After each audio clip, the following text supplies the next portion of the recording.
Good evening, everyone. My name is Nalidin Gesha. Welcome to the Squad and Chill. This evening, we're going to be discussing the topic of gender-based violence, and I've got some gorgeous panelists with me here. I've got Asanga Meana, I've got Unombulelo Kali, I've got Nozipho Kumete, and I've got Ungabomzi Mateshana.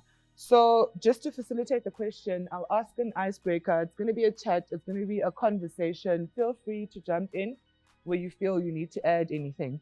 So just to start the conversation off, I'd like to understand what you understand gender-based violence to be. Maybe, Nozipho, you can start us off. Okay. So in the bigger scheme of things, I believe that gender-based violence would be slightly even feeling uncomfortable towards the gender, right? And it could be male or female. Slightly feeling slightest bit of uncomfortability. And to take it to a bit of an extreme level, which is what we have been experiencing, is feeling harm. And by harm, it's not necessarily just physical, it could even be emotional. So any form of harm is the crux of the gender-based violence, but it also is fundamentally just even slightly feeling uncomfortable. So when you think of the topic of gender-based violence, do you think some women out there don't understand it? Nombulelo? So, yeah, I do think that at some point you might not be aware that that is actually gender-based violence. And maybe just to echo what Unozipho has said, it's feeling any harm. And I think when I think of myself, for instance, I've been wanting to get into cycling for a while. But at the back of my mind, I'm always like, but where is it safe to actually go and cycle, you know? And now that she's mentioning it, I'm like, actually, that is gender-based violence to a certain degree, because I should be able to be comfortable to get on my bike and cycle. And I mean, I've had my kit bought a long time ago. I've got my bike there, but I haven't used it because I'm just like, I'm scared to just get out and just cycle, because anything could happen to me, you know. So and it's interesting you mentioned that, because I find that a lot of female runners, you'll find take a step back during, for example, winter, because in the mornings it's darker than what it usually is.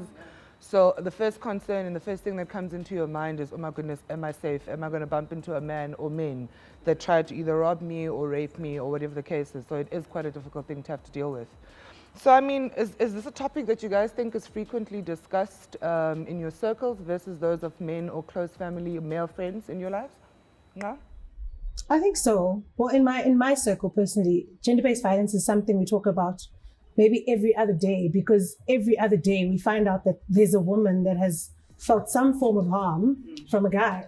And you sit there and you think to yourself, it could have been me, you know? I mean, I went to spa, why didn't they rape me? You know, I dated that guy, why didn't he abuse me? You know, I was at that club, why didn't they drug me? So it's a common topic, I think, for women, but I don't think it's the same for guys, because when a guy has done it, they don't come back and say, I raped her. You know, it's accountability. Yeah. I also think it's a topic that hasn't always been spoken about. So if I'm going to think back to my university years, I know so many stories of women who have experienced some kind of abuse, whether it's physical, whether it's mental, and it's all in the hands of a man, right? And it's something that you told one or two people, or you went to therapy for, but it wasn't something that we can sit, or we did sit and discuss. So the conversations come, maybe, for example, same example that I'm using is that I'm now starting to have conversations with a girl that I went to varsity with. And we are both starting to unpack similar feelings that we had had, or experiences that we had both hands at the same, or maybe the same person. And it was something maybe it took for social media to step in to showcase, to show us, sadly, ukuthi XYZ women have died in the hands of a man. And I say in the hands of men, I'm not saying, I'm not going beyond what Uzipho had said, in that it could be both, it could be male, it could be female, but at this point in time in South Africa, it's quite evident that it is heightened because of the violence we have witnessed amongst amongst women. And you think that's the reason why people are now speaking up about it more? Because I agree completely with what you're saying. Back then, the victims themselves were ashamed to speak about any form of abuse at the hands of a man because they felt they had done something to either aggravate this behavior. It goes back to the question you were asking, do you understand it to be violence? Do you understand that you were violated? And a lot of the times you will sit in your room and you'll think, what did I do? You know, what did I, push this person? Did I lead this person on? Whereas you did nothing. The fact that you were at a certain place, you start thinking to yourself, maybe if I had stayed at home, So I think it wasn't spoken about because there was a lot of, firstly, not understanding what is gender-based violence. In fact, what is violence, period? And was I contributing to this person's actions towards me? Then you have to also ask yourself, should I go report it? They're going to ask me, what happened? Why were you there? Your parents will ask, why were you there? And things like that. So now it's become a topic that we can talk about because it's been, like I said, it's been the platforms and we are more open to it. And I hope it's not because we're older. I hope it's not because now we found ourselves, we understand things because of our age. I hope the 18-year-old today understands that this is a violation towards me. And they won't wake up when they're 30 and have a discussion with their friends. Yes. Yeah. And I think social media helps incredibly with that because, I mean, it's obviously, there's quite a lot of, the age difference within the social media platform is quite big. So the younger kids are also the ones that are now, posting about it. They're the ones that are for, outing these men that are doing things at parties or treating them in a certain way at parties. So if we're looking at men, what's your feel around how men should be handling gender-based violence within their own circles? Zips?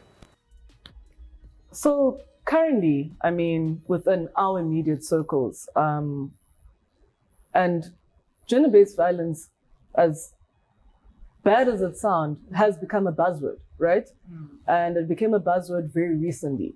By recently, I mean, easily last 2 years, So as this buzzword came up, us females within circles of ours challenge men to be more accountable, calling out your friends, calling out, do that.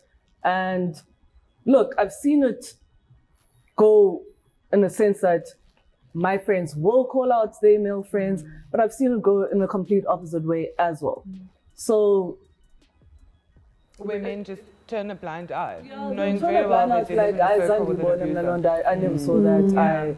I So because it's never happened in their presence, they're nonchalant about it as if it doesn't exist.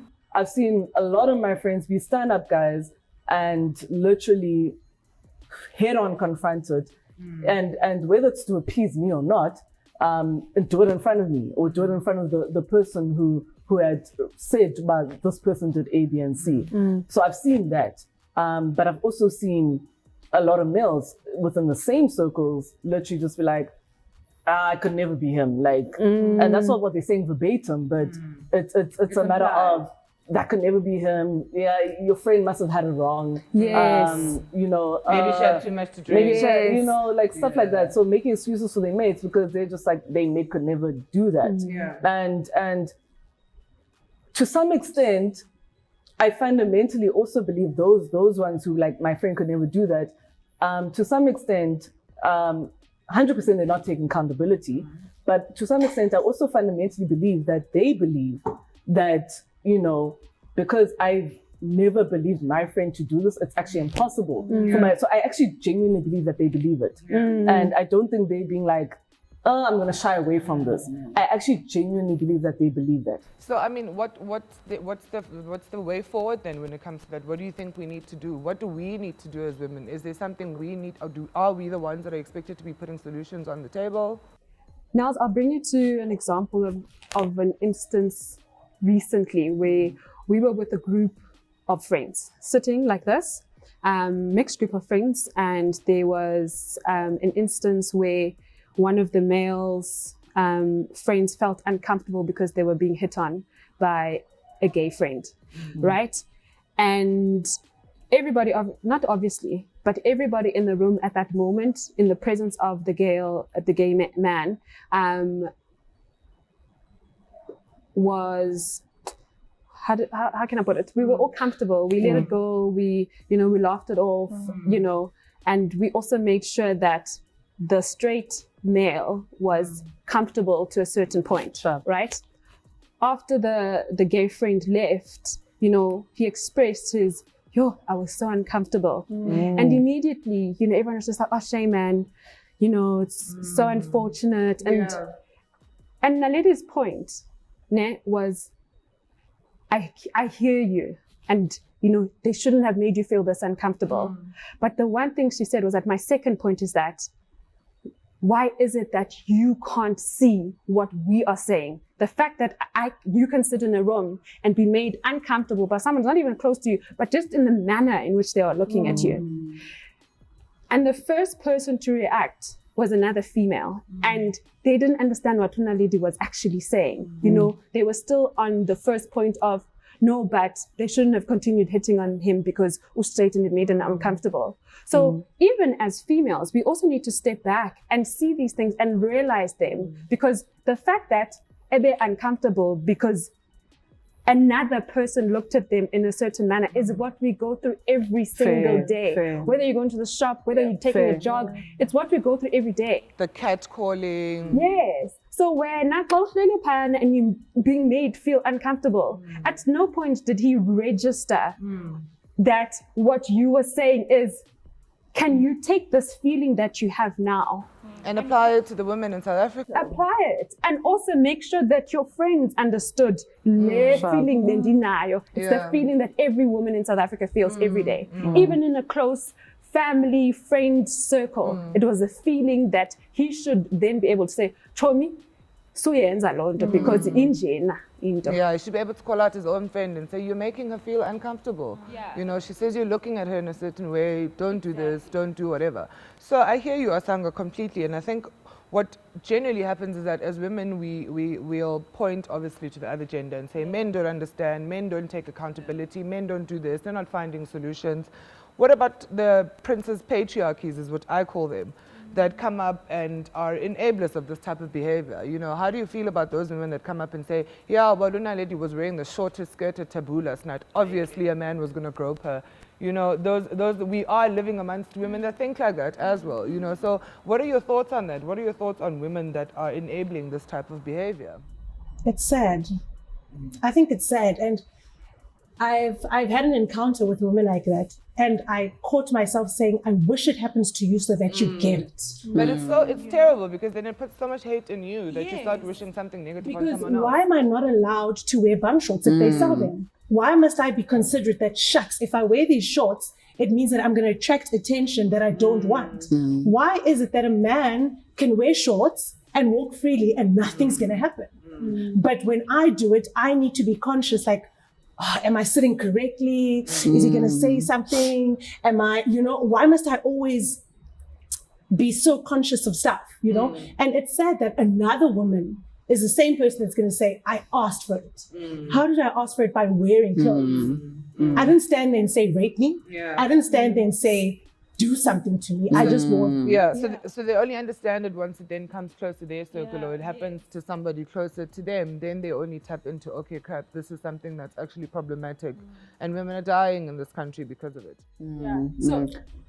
And I just want to go back to a question you asked earlier. I think the conversations are happening, but they're not happening in the right spaces. So, for example, when Tsakufasa was murdered, I had it on my socials, and I had obviously people comment, but I had a lot of my male friends commenting on it, and we had long, deep conversations about it. But now you want to almost go back and say, but are you guys actually having these conversations amongst yourselves? You're telling me that men have a problem, and you agree with it, that it's sometimes it's from an upbringing perspective, because as men you're taught to be a provider, and that you basically need to work harder than a woman, and a woman can never be more powerful than you, but to what extent are you actually going back to the gents and saying, guys, but let's actually discuss this. What is happening, and how can we make it better? And I think it also maybe goes back to the whole thing about, in our Black communities, we're still not comfortable enough to go and seek for professional help. And I think that's where it also stems from, where we're not talking to the right people and also not having the right conversations in the right spaces.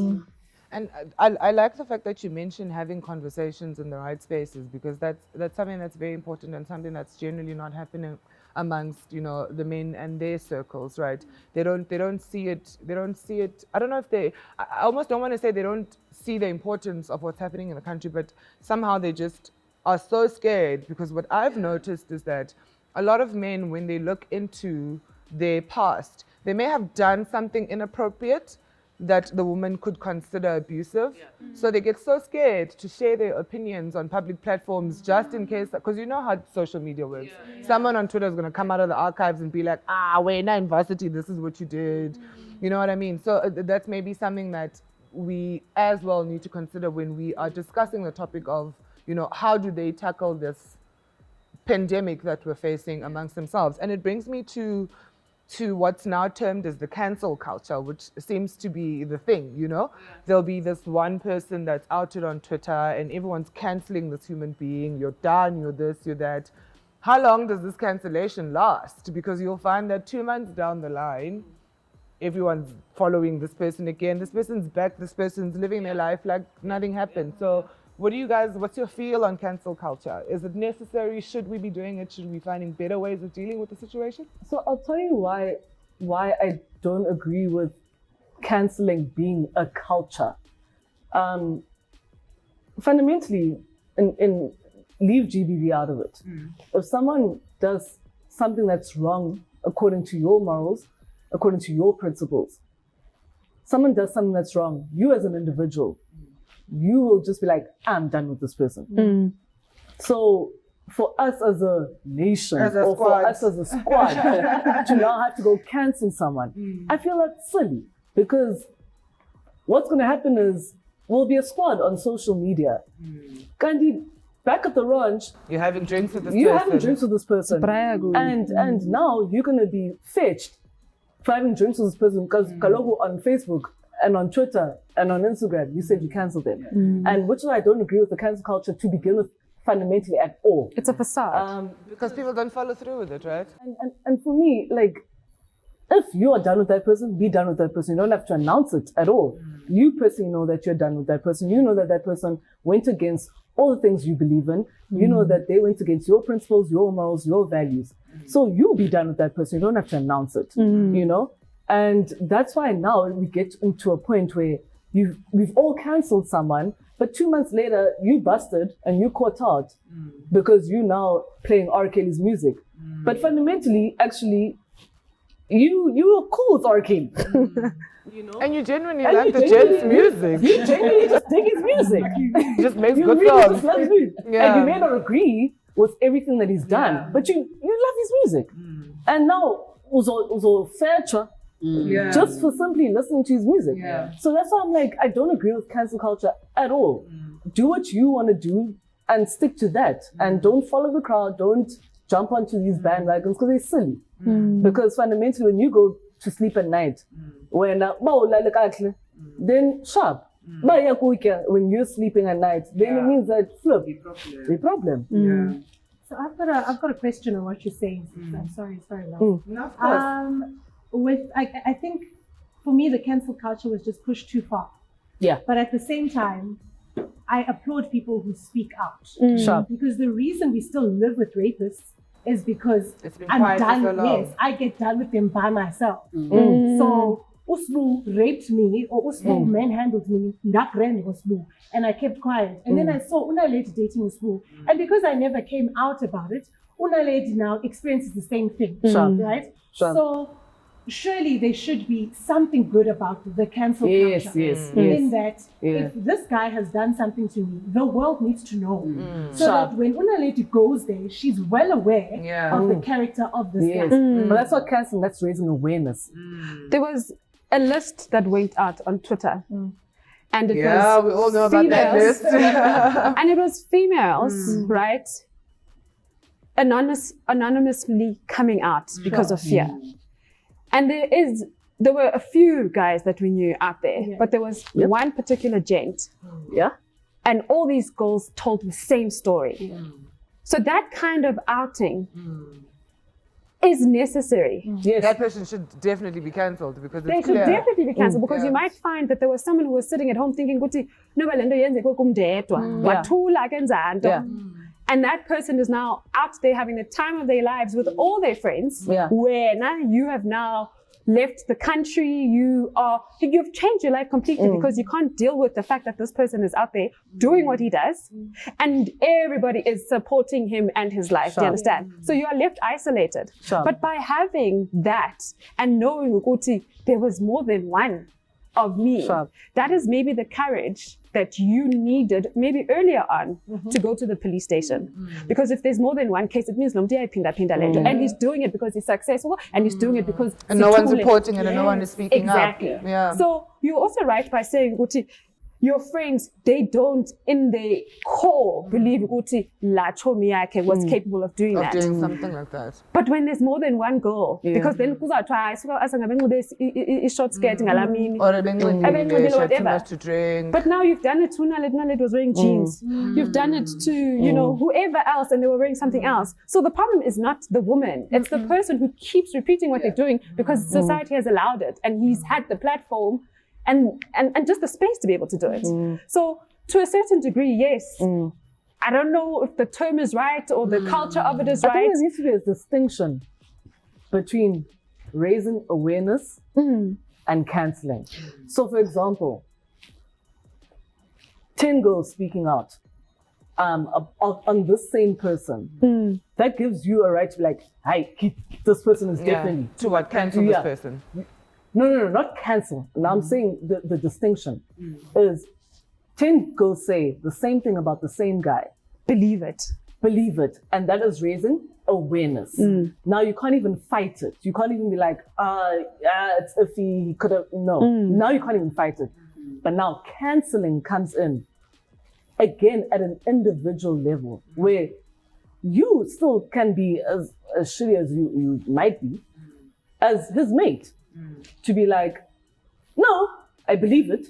10 girls have said this, but I still think he's a good person. I still think he's a good guy. I still think he's a good orc.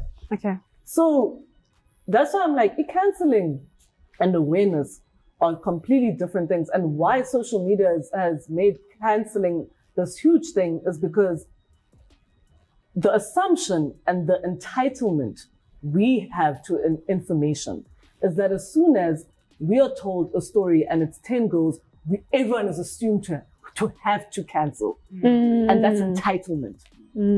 And now, exactly, that's entitlement to people's behavior. We're entitled to now think that we can own how people operate. No, we can't. Yeah. No, we can't. And that's why we get mad when now people haven't cancelled someone, whereas we thought that this person should be cancelled. So it brings me to a situation where you'll find, for example, on social media, someone's been outed or been put on this list or whatever the case is, and a couple of months down the line, he's together with this woman, this new woman in his life, and you'll find a lot of women passing judgment, onto this individual. How can you date this guy when you know he's done so-and-so, or done this to so-and-so, or done that to so-and-so? Do we, in our core, believe that abusers can be reformed? That's a tough one. I think in the same way, because the word then we're looking for is rehabilitate.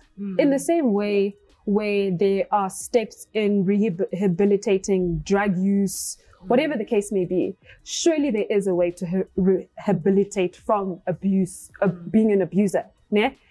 But it needs to be a physical attempt and action and therapy and I can't wake up and be like, okay, I'm sorry, I won't do it again. I'm reformed, guys. I'm reformed. And that's the issue we're facing now, is that people be like, oh yeah, that used to be me. Sure, people grow up. And also, people as men or boys do a lot of stupid things when they're younger. It's not who they are, but do they recognize that? Ne? Do they recognize that what I did then as a child, do I recognize it as something that was wrong?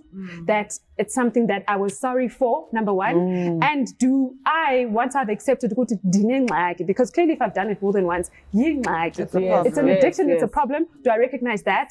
And what are the physical steps? Because if uki drugs, you are I mean, Yeah. we're not going to lock people up now. If society could do that, would be great. Lock people up, you know, because then I can't then do it's not the right desire date and it won't happen again because there will be a trigger. The lady will do something, it will trigger, and it comes again. So I do believe that people can reform and turn around, but it needs conscious thought, it needs conscious action, and it needs conscious acknowledgement of accountability, I think, is the core of it all. They need to accept that this is who they are, and this is who they need to change. And a lot of the times they are in denial, you know, hence they will lie around behind their friends and they will lie and portray themselves as holier than thou, Mr. Helper, I will help with, I mean, the one person that you will least expect, you know, you'll be like, Soze, you won't believe that because they do it so well. It is within them. It's like gazini, lento bayenzayo. Therefore, they will continue like that for a while. And it looks genuine. Yeah. It looks genuine and it feels genuine. It's like gazini. Yeah. And I think from a legal perspective, there still needs to be way stronger laws. I think right now people are just getting away with so much. Yeah. And I think because of that, they continue doing whatever they want to do because they know what's so puma anyways. I mean, I was listening not too long ago, I was listening to I think it was the Femicides presidential summit or something like that. And the lady was just saying that the boys were arrested. There were 8 guys that raped her and they were arrested for about, I think, a week. And then after that, they came out and they were literally waiting for her after the last court session. They were waiting for her outside and they were saying to her, Puma kona sokbonis. You know, and same guys. And she says, there were cops next to me and they just said, Sisa, you can just ends. And I mean, you almost, then you're just like, but who's then going to help me? Because I can't help myself. Who do you go to? Do you think that's why women just sit back and do nothing because they feel like they're not protected by the law? Absolutely. Definitely. I think it's But we're not protected by the law. It's not even we're not. You go to the police station, you report. Firstly, you are made to feel guilty. I speak like you're made to feel guilty that you were raped. And then you're supposed to trust these people to investigate your case. And then they'll come back and say, are you sure? You know, because when we spoke to this person says, this didn't happen. And you sit there and you ask yourself, okay, but why would I walk all the way from my house to here to tell you I was raped if I wasn't raped? Correct. You know? And then it's that whole stigma behind it that now I have to prove that this person has raped me. And But chances even the are... questions that they ask you in situations like, Exactly. But even in court, when they ask you, they don't ask demeaning questions to the rapist. They'll always ask demeaning questions to the one who was raped. And then you sit and you watch a rape case and you think, Exactly. Or you go there. Because you don't want to go I through that. can't, because you're making me relive this whole trauma. Or you go to a police station with the physical scars, the blood and everything. Or you report a case. Can you go sort it out at home or can you go to a hospital? Yes. You know, when you're adamant to go to Funu case and you've got scars. So that's not even something that still has to go where you go get tested if you're raped or not. You're there. And they still won't help. So going back to your question, how do we resolve this? It obviously has to be looked at both at the levels that we are at in terms of our social spaces. And we spoke about, you know, friends, but also at family levels. Because if now, I actually recall a moment I was out with my brother and someone had offended one of my friends, but it was something so simple. And impendulo yakhe brother wam was like imbama or whatever to a guy, right?